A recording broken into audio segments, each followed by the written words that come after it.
স্বাগতম জানাচ্ছি প্রিয় লিসেনার্স আমাদের এবারে শনি রাতে ৫৪তম আয়োজনের প্রথম ঘটনায়। এই ঘটনাটি আমাদেরকে যিনি পাঠিয়েছেন উনি একজন আপু, ওনার নাম অনিকা তাসনিম। ওনার বাড়ি খুলনার দৌলতপুরে। উনি জানিয়েছেন ওনার জন্ম বেড়ে ওঠা এটা কিন্তু ঢাকাতেই। ২০১৭ সালের দিকে উনি যখন মাধ্যমিকের গণ্ডি পার করেন তখন পরিবারের সাথে উনি চলে যান খুলনার দৌলতপুরে।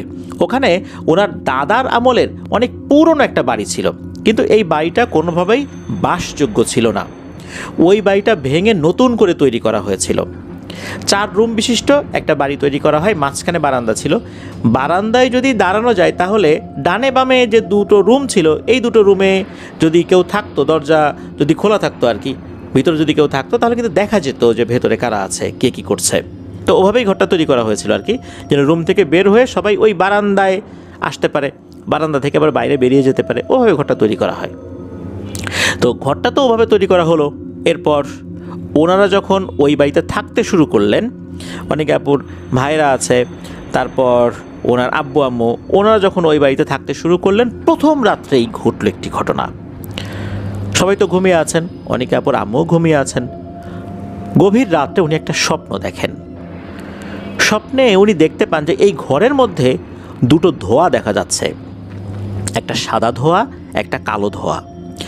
সাদা ধোঁয়া কালো ধোঁয়াকে ধাওয়া করছে। সাদা ধোঁয়া কালো ধোঁয়াকে যখন ধাওয়া করছে, ওই কালো ধোঁয়াটা ঘরের সবগুলো রুমে দৌড়ে বেড়াচ্ছে। দৌড়ে বেড়াচ্ছে বলতে সে ভেসে ভেসে সবগুলো রুমে চলে যাচ্ছে। আর সাদা ধোঁয়াটাও একই রকমভাবে তার পিছু পিছু ধাওয়া করছে। একটা পর্যায়ে দেখা গেল ওই কালো ধোঁয়াটা ঘর থেকে বাইরে বেরিয়ে গেল, কিন্তু সাদা ধোঁয়াটা ঘর থেকে বাইরে বেরিয়ে যায়নি।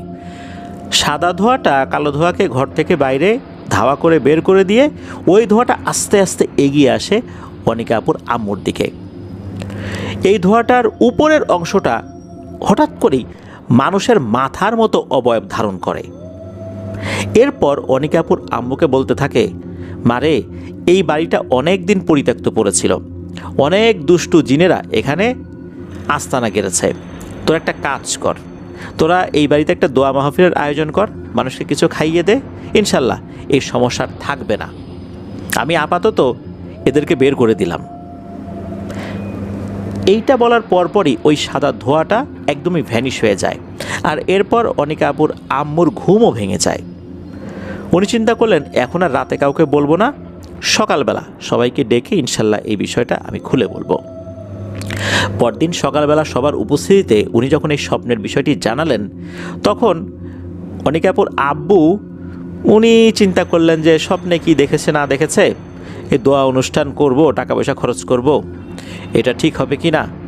কারণ একটা এই ধরনের প্রোগ্রাম করতে গেলেও তো টাকা পয়সা খরচ হয়। এমনিতে বাড়িটা করতে গেলে তো হাতে টাকা পয়সা কমে গেছে, এখন এটা করবেন কি করবেন না, এটা নিয়ে আলেমদের সাথে যখন পরামর্শ করলেন, কেউ কেউ বলেছেন যে না এটা করার দরকার নাই, আবার কেউ কেউ বলেছেন যেহেতু উনি স্বপ্নে দেখেছেন আপনারা আপনাদের সাধ্য অনুযায়ী শরিয়ার ভেতরে থেকে যেভাবে দোয়া অনুষ্ঠান করা যায় সেভাবে করেন। তো এই পরামর্শটা অনিকা আপুর আব্বু গ্রহণ করলেন। তবে উনি একটু গড়িমসি করছিলেন বিভিন্ন কারণে। অনিকা আপুর আম্মুর চাপাচাপিতে তখন বিষয়টা একটু তাড়াতাড়ি করেই করার চেষ্টা করলেন। তো যখন ওনারা এই প্রোগ্রামটা করবেন, খুবই তো তাড়াতাড়ি এটা করতে হবে, যেহেতু স্বপ্নে একটা বিষয় দেখেছেন আর বাসায় কোনো ধরনের কোনো সমস্যা হলেও হতে পারে। তখন এই যে অনিকা আপুদের যে আত্মীয় স্বজন আশেপাশে আছে, ওই দৌলতপুরের যে মার্কেট, এগুলো নাকি সোমবারের দিন বন্ধ থাকতো। তাই চিন্তা করা হলো সোমবার দিন যদি এই অনুষ্ঠানটা করা যায়, আত্মীয় স্বজনরা আসতে পারবে।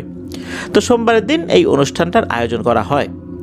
কিন্তু রহস্যজনকভাবে ওই দোয়া অনুষ্ঠানে তাদের কোনো আত্মীয় স্বজনই সেভাবে আসেননি। ওনারা আয়োজন করেছেন অথচ কেউ আসলো না। বিষয়টা কেমন হয়ে গেল? এর কারণ কি?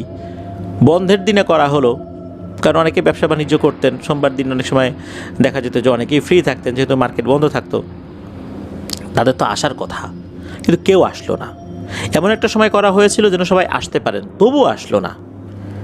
যেহেতু ওনারা আয়োজন করেছেন, এখন কি করবেন? তখন আশেপাশের যে বাড়িঘর ছিল, সেই বাড়িঘর থেকে তো কিছু লোকজন আসছিলেন প্রতিবেশী হিসাবে, তাদের বাচ্চা কাচ্চাদেরও ডেকে নিয়ে আসা হয়, যারা তখনও আসেনি, ডেকে ডেকে বাড়িতে নিয়ে আসা হয়। তখন ওই যে হুজুর যিনি আসছিলেন উনি দোয়া করে দেন। ওনাদের যতটুকু সামর্থ্য ছিল, যতটুকু আয়োজন করেছিলেন, সবাইকে ওনারা তাবারক বিতরণ করলেন। এরপর তো সবাই চলে গেলেন। আসলে ওনারা যেভাবে চেয়েছিলেন, যেভাবে আয়োজনটা হয়েছিল, সেই অনুযায়ী কিন্তু লোকজন আসেনি। আত্মীয় স্বজনরা কেন আসলেন না, এটাও কিন্তু একটা রহস্য। অথচ তাদের আসার কথা ছিল। তো প্রোগ্রাম তো শেষ হলো, এখন শুরু হলো আর একটা ঝামেলা। সেটা হচ্ছে এই যে অনিকা আপু, উনি নাকি হঠাৎ করে মন মরা হয়ে পড়তেন, বিষণ্ণতা ওনাকে ছেয়ে ধরত। এমনকি উনি কয়েকবার সুইসাইড করার অ্যাটেম্পও নিয়েছিলেন, যেটা আসলে কোনোভাবে কাম্য ছিল না। কারণ ওনার এমন কোনো সমস্যা ছিল না বা বাড়িতে এমন কোনো অশান্তি ছিল না যার কারণে উনি সুইসাইড করবেন। কয়েকবার উনি যখন এরকম অ্যাটেম্প নিয়েছেন, ওনাকে থামানো হয়েছে। ওনাকে যখন জিজ্ঞেস করা হয়েছে যে কেন সেই কাজটা করতে যাচ্ছিল, উনি নিজেও বলতে পারেন না যে উনি কী করতে যাচ্ছিলেন। এই ধরনের একটা ভয়ঙ্কর সমস্যা সৃষ্টি হয়ে গেল। যখন এই ধরনের সমস্যা সৃষ্টি হলো, তখন ওনাদের প্রতিবেশী একজন দাদি আছেন, দাদির সাথে বিষয়টা নিয়ে যখন আলোচনা করা হলো, তখন দাদি একটা ঠিকানা দিলেন যে ওনার কাছে যান, কিছু তদবির নিয়ে আসেন। উনিও কিছু ঝাড়ফুঁক জানতেন, উনিও কিছু জিনিস দিয়েছিলেন। বলেছেন যে এখনই এই জিনিসগুলোর জন্য ওই বাড়িতে তদবির হিসাবে ব্যবহার করা হয়। প্রত্যেকটা জিনিস গুনে গুনে দিয়েছিলেন যে কোথায় কোন জিনিসটা ব্যবহার করতে হবে। অদ্ভুত ব্যাপার হচ্ছে, ওনারা যখন বাড়িতে ফেরত আসছেন, ফেরত আসার পর দেখা গেল যেই জিনিসগুলো গুনে গুনে দেওয়া হয়েছিল, প্রত্যেকটা জিনিস থেকে 2-3টা জিনিস কম। এটা একটা রহস্যজনক ব্যাপার। কে নিয়ে গেল এটা? ওই ব্যাগ ছিঁড়ে যে সেগুলো পড়ে যাবে এমনও উপায় ছিল না। প্রত্যেকটা জিনিস থেকে 2-3টা করে জিনিস কম, অথচ ওই দাদি কিন্তু সবগুলো জিনিস গুনে গুনে দিয়েছিলেন। এরকম যখন ঝামেলা হলো, তখন ওনারা বুঝতে পারলেন যে সমস্যাটা হয়তোবা সামনের দিকে আরও তীব্র থেকে তীব্রতর হতে যাচ্ছে। ওই রাতেই ঘটে গেল আর একটা ঘটনা। অনিকা আপুর আম্মু রাতের বেলা ওনার রুম থেকে ওয়াশরুমে যাবেন, প্রথমে বারান্দায় আসতে হয়। তো বারান্দায় যখন এসেছেন, তখন খেয়াল করেন যে ওই বারান্দার এক পাশে আর একটা রুম আছে। শুরুতেই বলেছি যে বারান্দার দুই পাশে 2টা রুম, দরজা খোলা থাকলে ভেতরে কি হচ্ছে না হচ্ছে এটা দেখা যায়। তো উনি খেয়াল করলেন যে ওই রুমের লাইট জ্বালানো, কিন্তু মনে হচ্ছে কোনো একটা মহিলা গলায় ফাঁস লাগিয়ে ঝুলছে। ফ্যান বা অন্য কোনো কিছু শক্ত কোনো জিনিসের সাথে গলায় দড়ি লাগিয়ে ঝুলে পড়েছে। তার পা দুটো ঝুলছে, চোখ দুটো খোলা অবস্থায় রয়েছে। তখন উনি যখন এই বিষয়টা দেখলেন, উনি এমন ভয় পেয়েছিলেন, ভয়ে ওখানে উনি অজ্ঞান হয়ে পড়ে যান, এমন একটা অবস্থা। কিন্তু না, উনি অজ্ঞান হননি। উনি দ্রুত ঘরে চলে আসেন। ঘরে এসে দরজা বন্ধ করে দেন। ওই রাতে উনি কাউকে ডেকে তোলেননি, কারণ পরিবারের সদস্যরা জানলে ওনারাও ভয় পেতে পারেন। পরদিন উনি যখন বিষয়টা বললেন যে এই ব্যাপার, তারপর ওই তদবিরের বিভিন্ন জিনিসগুলো তো হারিয়ে গেছে। এরপর একদিন হুজুরের কাছে যান। হুজুরের কাছে যাবার পর উনিও কিছু তদবির দেন। এই তদবির নেয়ার পর সমস্যা আরও প্রকট আকার ধারণ করে। ওনাদের ঘরের যে কেচি গেটটা ছিল বারান্দার সামনে, গভীর রাত্রে হতো কি, এই কেচি গেট ধরে কে যেন অনেক জোরে ঝাঁকাতো। কেচি গেট ধরে কেউ ঝাঁকালে কিন্তু এক ধরনের শব্দ হয়, ঝনঝন ঝনঝন শব্দ হয়। এরকম শব্দ কিন্তু ওনারা পেতেন। মনে হতো যে এখনই বোধহয় কেচি গেটটা ভেঙেই ফেলবে। এরপর মাঝে মাঝে মনে হতো টিনের চালের উপর ধপাস করে বড় আকৃতির কোনো পাখি বসেছে। এরপর নখ দিয়ে ওই টিনের চালের উপরে আঁচড় কাটতো। আঁচড় কাটলে যেমন ক্যাচ ক্যাচ ক্যাচ ক্যাচ শব্দ হয়, ওইরকম শব্দও হতো। তারপর মাঝে মাঝে এই টিনের চালের উপর ঢিল পড়তো, করুণ সুরে কে যেন কান্নাকাটি করতো। তো এই ধরনের সমস্যা শুরু হয়ে গেল। তবে ওনারাও দমে যাননি। ওনারা আবার শুধু যে হুজুরের রুকিয়া বা তদবিরের উপর নির্ভর করেছেন বিষয়টা এরকম না। ওনারা ঘরে কোরআন তেলাওয়াত বাড়িয়ে দেন। তারপর ওনারা বিভিন্ন ধরনের দোয়া দুরূদ সবসময় পড়তে থাকেন। ঘরে একটা প্র্যাকটিসিং মুসলিম হিসাবে যেই পরিবেশ থাকা উচিত, সেই পরিবেশটা ওনারা সৃষ্টি করেন। আস্তে আস্তে দেখা গেল কিছু কিছু সমস্যা কমে আসছে। প্রথম দিকে দেখা গেল যে ওই যে কেচি গেট ধরে ঝাঁকানো, এই সমস্যাটা নাই, অন্য অন্য সমস্যা আছে। পরে দেখা গেল যে করুণ সুরে কান্না, এটাও আর হচ্ছে না, কিন্তু টিনের চালের উপরে ওই শব্দগুলো হচ্ছে। একটা পর্যায়ে সেটাও বন্ধ হয়ে গেল। আস্তে আস্তে একদম স্বাভাবিক হয়ে গেল ওই বাড়িটা। আলহামদুলিল্লাহ, ওনারা এখনও খুব ভালো অবস্থাতেই রয়েছেন।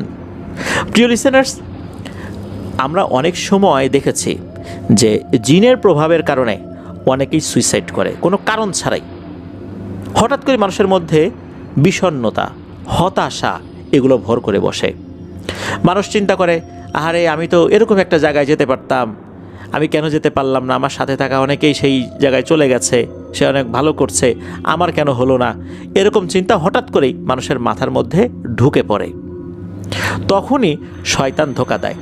আর জিন শয়তানগুলো মানুষকে কুমন্ত্রণা দেয় যে তুই তো জীবনে কিছুই করতে পারলি না, ওই দেখ তোর সাথে থাকা ওই লোক কত কিছু করে ফেলছে।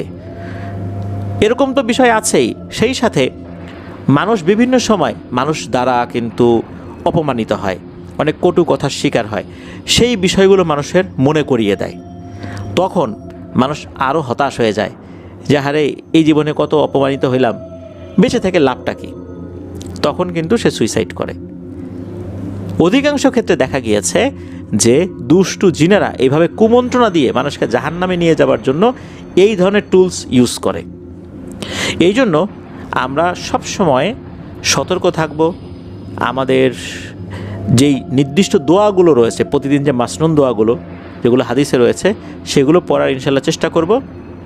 আর সর্বহালতে একটা বিষয় মনে রাখব যে আল্লাহ তাআলা আমাদেরকে বলেছেন তার সিদ্ধান্তের উপরে সন্তুষ্ট থাকতে। সন্তুষ্টি এই বিষয়টা হচ্ছে জরুরি। সুখে থাকা এটা কিন্তু আসলে সবার পক্ষে সম্ভব নয়, আর সুখের কোনো শেষ নাই। কে কিসে সুখ পাবে এটা কিন্তু এক একজনের ক্ষেত্রে এক এক রকম। আর মুমিনের জীবন কিন্তু পুরোটাই একটা পরীক্ষা। এই জন্য আল্লাহর সিদ্ধান্তে সন্তুষ্ট থাকা, এই সন্তুষ্টির মধ্যেই রয়েছে সুখ। আমরা যেন সেই সুখটাই খুঁজে ফিরি আর আল্লাহর সিদ্ধান্তে সন্তুষ্ট থাকি। প্রিয় লিসেনার্স, চলুন চলে যাব আমাদের এবারের শনির রাতের ৫৪তম আয়োজনের দ্বিতীয় এবং শেষ ঘটনায়।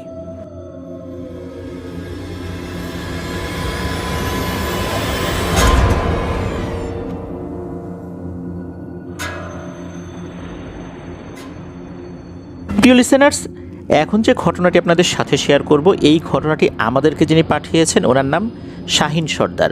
ওনার বাড়ি খুলনা জেলার ফুলতলা উপজেলার জামিরা ইউনিয়নের জামিরা গ্রামে। ঘটনাটি ওনার নিজের সাথেই ঘটেছে।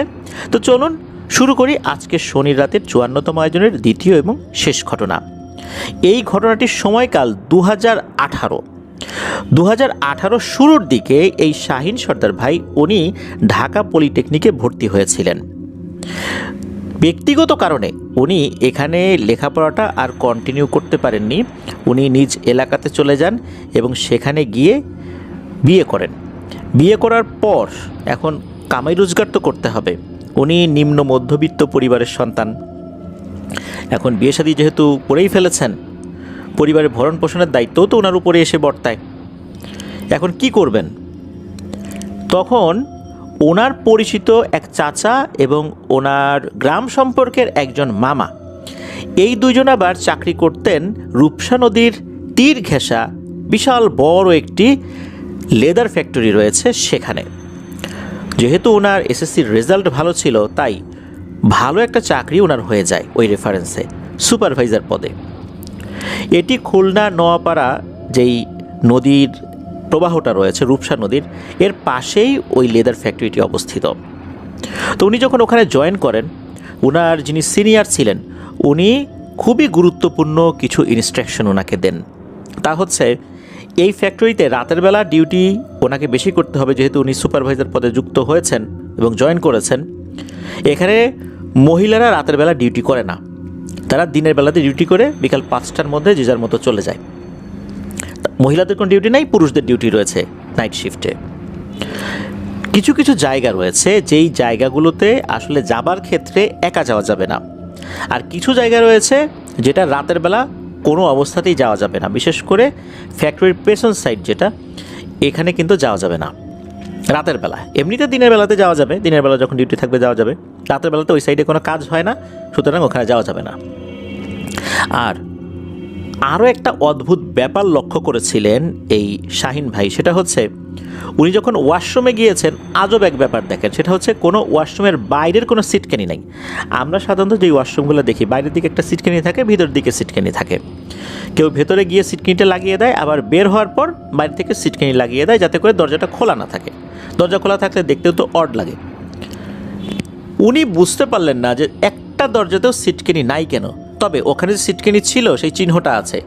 সিটকানি যেখানে লাগানো ছিল ওখানে যেই একটা চিহ্ন থাকে, যেখানে স্ক্রুগুলো বসানো হয়েছিল সেই স্ক্রুগুলোর ওই জায়গাগুলো কিন্তু ফাঁকাই পড়ে আছে। সিটকানি নাই এটা দেখে উনি অবাক হলেন। আরও অবাক হলেন, একটা ওয়াশরুমেরও লাইট ভালো না, লাইট সবগুলোই নষ্ট। উনি যখন জিজ্ঞেস করলেন ওনার সেই মামা সবুজ মামা, তো সবুজ মামার কাছে জিজ্ঞেস করলে সবুজ মামা বলেন আরেকটা ভয়ঙ্কর ঘটনা। সেটা হচ্ছে ওয়াশরুমে রাতের বেলা কখনোই একা আসা যাবে না। দিনের বেলা আসতে পারবে, রাতের বেলা কেউ একা আসতে পারবে না। কেননা এই ওয়াশরুমে ভয় পেয়ে 2 জন মানুষ মারা গেছেন। ওয়াশরুমের বাইরে সিটকানি নাই, এর পিছনে একটা কারণ রয়েছে। কারণ হচ্ছে অনেকেই নাকি ওয়াশরুমে ঢোকার পরপরই বাইরে থেকে কে যেন সিটকানি মেরে দেয়। এরপর ভয়ঙ্কর কিছু অভিজ্ঞতা তাদের হয়। যে 2 জন মারা গিয়েছেন তারা জ্বর হয়ে মারা গিয়েছেন, তাদের অনুভূতি যেটা পরবর্তীতে ব্যক্ত করেছিলেন সেটা হচ্ছে তারা ওয়াশরুমে ঢোকার পর বাইরে থেকে কে যেন সিটকানি মেরে দিয়েছে এবং ভয়ঙ্কর ভয়ঙ্কর আওয়াজ তারা শুনেছেন। এতে করে ভয় পেয়ে ওখানেই ওনারা অজ্ঞান হয়ে যান। পরবর্তীতে সেখান থেকে উদ্ধার করা হলে ওনারা এই বিষয়গুলো বলেছিলেন। সবার বক্তব্যই একই রকম, আর 2 জন মারা গিয়েছিলেন।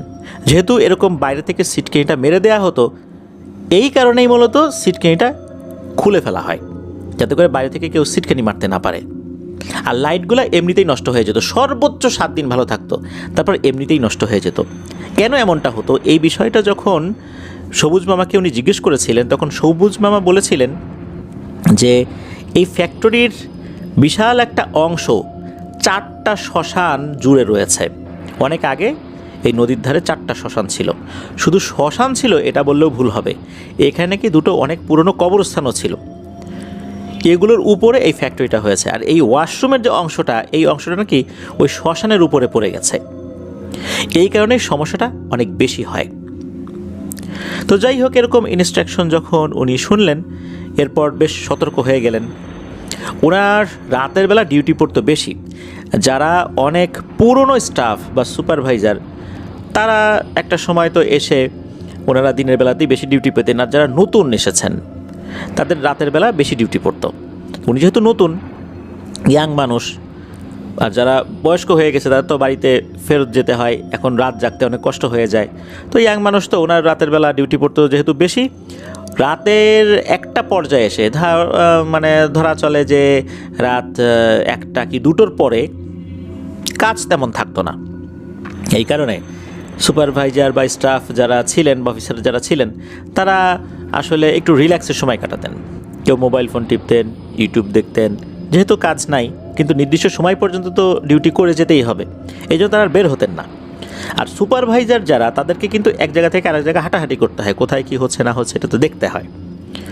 তো উনি জয়েন করার 3 মাস পরের একটা ঘটনা, সেটা হচ্ছে যে উনি রাতের বেলা যখন দেখলেন যে এখন কাজকর্ম অনেক কমে গেছে, সবাই যে যার মতো একটু রিল্যাক্স করছে, তখন উনি মোবাইল ফোনে ওনার স্ত্রীকে ফোন দেন। নতুন বিয়ে করেছেন, বাসায় ওনার স্ত্রী একা, এখন কথা বললে ওনার স্ত্রীও কিছুটা একাকিত্ব ওনার দূর হবে আর কি, ওইভাবে একাকিত্ব ফিল করবেন না, উনিও এই সময়টা কাটাতে পারবেন। উনি ওনার স্ত্রীকে ফোন দিয়েছেন, মাঝে মাঝে দিতেন, বিশেষ করে এরকম সময়গুলোতে যখন ওরকম কাজ থাকতো না। তো ওই সময় ওনার কাছে মনে হলো যে কথা বলতে বলতে এই ফ্যাক্টরির পেছন সাইড যেটা আছে এই সাইডে একটু যাই। অনেক সময় হয় না যে আমরা কথা বলতে বলতে কিন্তু হাঁটতে হাঁটতে এক সাইডে চলে গেছি, ওই সাইডে আমাদের যাবার কথা ছিল না। তো উনি কথা বলতে বলতে মনে করছে যাই আমি ওই সাইডটাতে একটু দেখে আসি। উনি যখন ওই সাইডটাতে গিয়েছেন তখন দেখেন 7-8 জন মহিলা এক পাশে, আবার 5-6 জন মহিলা আর এক পাশে, তারা কী জন্য কথা বলছে। উনি চিন্তা করলেন যাক মহিলা এগুলো আছে, তারা যেহেতু এখানে আছে ভয়ের তো কিছু নাই, আর উনি সুপারভাইজার, উনি তো এদিকে আসতেই পারেন।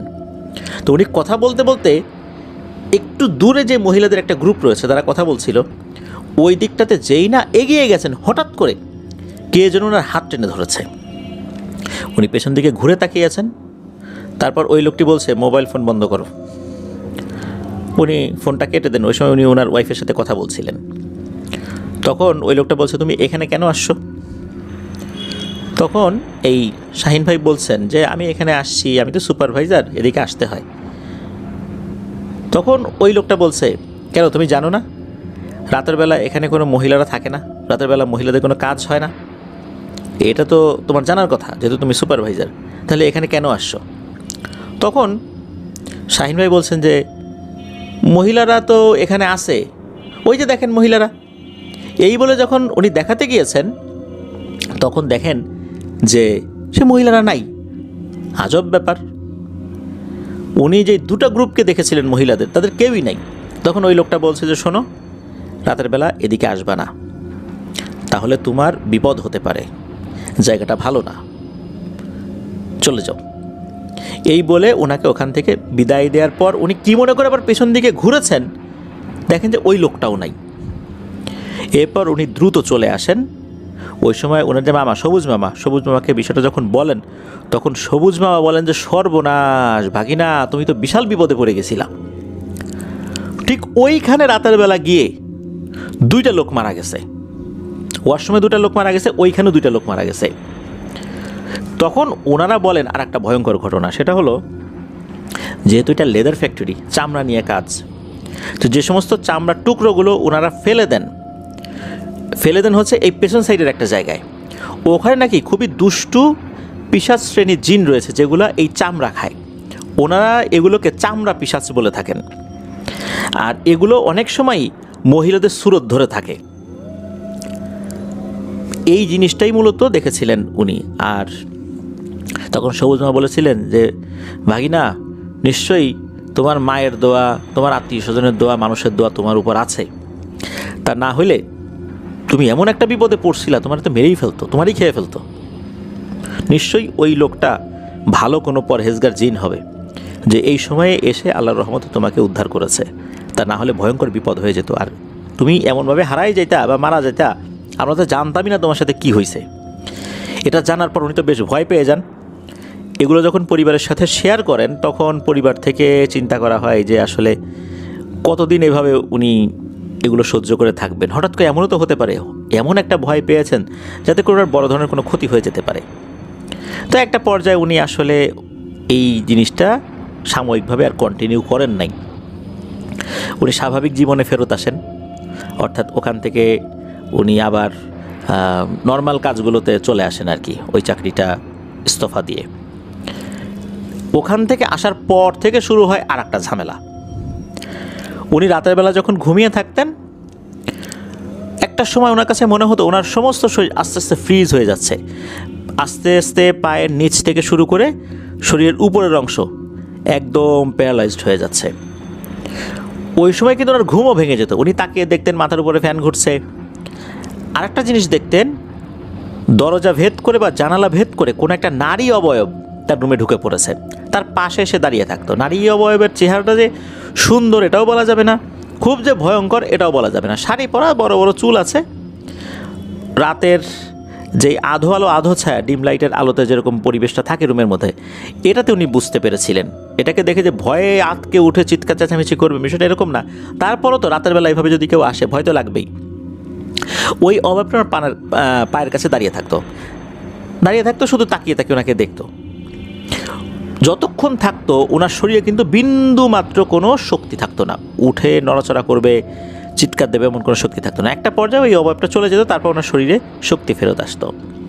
এরকম দেখা যেত সপ্তাহে 2 দিন, সপ্তাহে 3 দিন, এরকম কিন্তু হতো। একটা পর্যায়ে এসে এটা একটু কমতে শুরু করে, মাসে 2-3 বার হতো, কিন্তু এটা হতো। আর প্রত্যেকবারই কিন্তু একই সমস্যা, ওনার শরীরটা অবশ্যই হয়ে যেত, আর উনি দেখতে পেতেন, ওনার ঘুম ভেঙে যেত, উনি দেখতে পেতেন। মানে এই সমস্যা শুরু হওয়ার সাথে সাথেই উনি বুঝতে পারতেন যে ওই জিনিসটা এখন আসবে। পরিপূর্ণ জাগ্রত অবস্থাতে উনি এটাকে দেখতেন, আর চোখাচোখি হতো। অনেকেই বলেছিল তাকে বোবায় ধরে। এখন বোবায় ধরলে যেটা হয় সেটা হচ্ছে যে ঘুমের ভিতরে ধরে, ঘুমন্ত অবস্থায় ধরে, তাকে তার ওভাবে দেখা যায় না, কিন্তু উনি কিন্তু এটাকে দেখতেন। উনি ঘুমন্ত অবস্থায় এটাকে দেখতেন না, জাগ্রত অবস্থায় দেখতেন। তো এরকম সমস্যা যখন ওনার সাথে শুরু হলো, তখন বিভিন্ন হুজুর দেখানো হলো, ঝাড়ফুঁক করানো হলো, কিছুটা কমলো, একদম কিন্তু যায় নাই। টানা 3 বছর এই সমস্যাগুলো উনি প্রকটভাবে ফেস করেছিলেন। এরপর এসে আর একজন ভালো হুজুরের কাছে উনি যান। সে ভালো হুজুর যেটা করেছিলেন সেটা হচ্ছে যে ওই জিনটাকে হাজির করেছিলেন। ওই জিনটা বলতে যে ওনার সাথে যে জিনটা, ওই হুজুরের সাথে যে জিনটা, ওই জিনটাকে হাজির করেছিলেন। উনি বলেছেন জিন হাজির হওয়ার পর তাকে প্রশ্ন করতে যে কেন এই সমস্যাটা হয়। এরপর যখন এই শাহিন ভাই প্রশ্ন করেছিলেন তখন ওই জিন একটা বিস্ময়কর তথ্য দেয়। সেটা হচ্ছে যে ওই যেই রাতে উনি ফ্যাক্টরির পেছন সাইডে গিয়েছিলেন, ওইখানে বেশ কয়েকটা ওই চামড়া পিশাচ গ্রুপ তারা ওখানে ছিল। তার টার্গেট করেছিল যে ওনাকে মেরে ফেলবে বলতে একদম খেয়েই ফেলবে। ওই সময় একটা পরহেজগার জিন ওদিক দিয়ে যাচ্ছিল, তখন এই শাহিন ভাইকে উনি আল্লাহর অশেষ রহমতে রক্ষা করেন। ওই সময় ওই জিনের বাচ্চা মেয়েটাও তার সাথে ছিল। উনি যখন চলে আসছেন বাড়িতে, ওই বাচ্চা মেয়েটা ওনার সাথে সাথে চলে আসে। মূলত এই বাচ্চা জিনটা সে খারাপ কেউ না, সে ভালো জিন, সে ভদ্র জিন। মূলত আসে এমনিতেই আসে। সে যদি ওই সময়ে সাথে না আসতো তাহলে ওই চামড়া পিশাচগুলো ওনার সাথে চলে এসে ওনার আরও বড় ধরনের ক্ষতি করতে পারত। এই জন্য সে এমনিতেই আসে আর কি। এটা নিয়ে খুব বেশি উদ্বিগ্ন হওয়ার কিছু নাই। আস্তে আস্তে এই সমস্যা কমে যাবে, আর তার ব্যক্তি জীবনেও এটা নিয়ে খুব বেশি সমস্যা হবে না। যেহেতু উনি বিবাহিত ছিলেন, এটা নিয়ে খুব বেশি সমস্যা হবে না, এমনটাই বলে দিলেন। এরপর থেকে উনি আসলে ওভাবে এটা ট্রিটমেন্ট না করলেও এক রাতে ভয়ঙ্কর একটা ব্যাপার ঘটে। এটার ব্যাখ্যা উনি খুঁজে পান নাই যে কেন এমনটা হয়েছিল। এই যে অবয়বটা, এই অবয়বটা তো সাধারণত রাতের বেলা আসতো, এসে ঠায় দাঁড়িয়ে থাকতো, আবার চলে যেত। এক রাতে শাহিন ভাইয়ের যখন ঘুম ভেঙে যায়, ওনার যে অনুভূতিটা সেটা হলো পায়ের নিচ থেকে আস্তে আস্তে উপর দিকে অবশ হতে থাকতো। কিন্তু হঠাৎ করেই মনে হলো ওনার পুরো শরীর অবশ হয়ে গেছে, আর শরীরের উপর প্রচণ্ড ভার উনি অনুভব করছেন। উনি চোখ খুলে তাকিয়ে দেখেন যে ওনার ঠিক তল পেটের উপরে ওই অবয়বটা বসে আছে। বসে বসে আল্লাহ আল্লাহ আল্লাহ এরকম জিকির করছে। তার শরীরটা একবার ডানে দোলায়, একবার বায়ে দোলায়। অনেকক্ষণ জিকির করতে করতে করতে করতে ওই অবয়বটা সেন্সলেস হয়ে তার গায়ের উপর ধপাস করে পড়ে গেল। আর নড়াচড়া করছে না। এই পুরো শরীরের ভরটা ওনার শরীরের উপরে। আর ওই অবয়বটার মাথায় যে চুলগুলো ছিল, এই চুলগুলো ওনার মুখের উপরে। উনি সামনের অনেক কিছু দেখতে পারছিলেন না, এদিকে ওনার পুরো শরীরটাও নাড়াতে পারছিলেন না। আর ওনার এই বডির উপরে আর একটা ভারী বডির ওয়েট তখন কিন্তু উনি অনুভব করছিলেন। ওনার দম বন্ধ হয়ে যাচ্ছিল, কিন্তু উনি চিৎকারও করতে পারছিলেন না। অনেকক্ষণ এভাবে ছিল। এরপর আস্তে করে ওই অবয়বটা মিলিয়ে যায়। এরপর উনি কথা বলতে পেরেছিলেন। এই ঘটনার পর থেকে অবশ্য ওই অবয়বটা হঠাৎ আসতো। একদম যে আসে না তা না, এখনও পর্যন্ত ওই অবয়বটা আসলে উনি উপস্থিতি টের পান। তবে এটা নিয়ে ওনার ব্যক্তি জীবন বা অন্য কোনো কাজের তেমন কোনো সমস্যা হয় না, এমনিতেই আসে। তবে ওই অবয়বটা যে তাকে ভালোবাসে, পছন্দ করে, এটাও বলা যাবে না, কারণ তার ব্যক্তিগত জীবনে কোনো সমস্যা সে করছে না। ওই সময়ে হয়তোবা তাকে দেখেছিল, চলে এসেছিল, আর শাহিন ভাইকে হয়তোবা বাঁচানোর জন্যই সে বিভিন্ন রকমের কাজ করে যাচ্ছিল। তারই একটা অংশ ওই দিনের জিকিরের একটা পার্ট হতে পারে বলে ধারণা করা হয়, তবে এটা নির্দিষ্টভাবে বলা যায় না।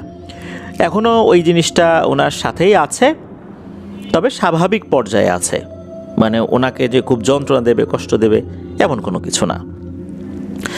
আর শাহিন ভাই আরও জানিয়েছেন উনি যেই ফ্যাক্টরিতে কাজ করতেন সেখানে আরও বেশ কিছু ঘটনা রয়েছে, যেগুলো পরবর্তীতে উনি আমাদেরকে দেবেন বলে জানিয়েছেন। তো আমরা অপেক্ষায় থাকবো শাহিন ভাই আপনার পাঠানো ঘটনার জন্য। ধন্যবাদ জানাচ্ছি আমাদের আজকের এই এপিসোডে যে দুজন ঘটনা পাঠিয়েছেন, শাহিন ভাই আর অনিকা আপু। আপনাদের দুজনের জন্যই রইল শুভকামনা।